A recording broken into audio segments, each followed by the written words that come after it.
लया ही कई के रस्ता देखत रह गयो।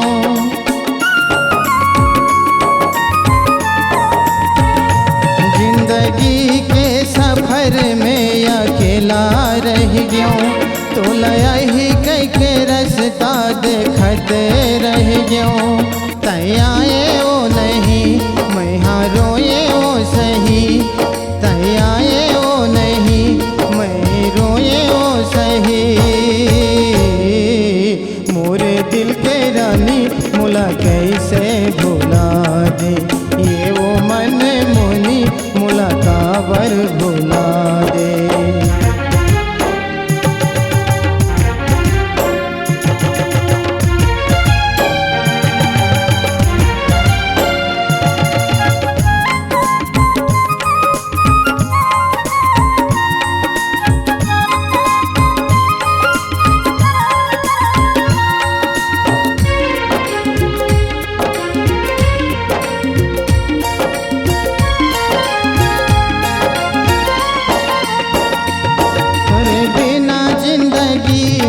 गुजाराओ कैसे मोर दिल से तोर याद ला निकालो कैसे।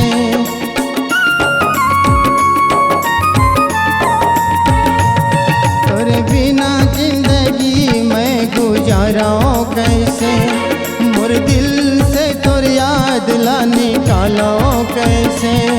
सुनत रही था मैं सोचत रही गयो, मैं गुनत रही गयो मैं सोचत रही था। मोरे दिल के रानी मुला काबर भुला दे, ये वो मन मोनी मुला काबर भुला दे। सावन आगे बादल छागे तोरे सुरता घलो आथे, मोरे दिल के रानी मुला काबर भुला दे, ये वो मन मोनी मुला कैसे भुला दे। मोरे दिल के रानी मुला काबर भुला दे, मोरे दिल के रानी मुला कैसे भुला दे। C-Log Digital Recording Studio, Cordoba. Contact number 9907119215.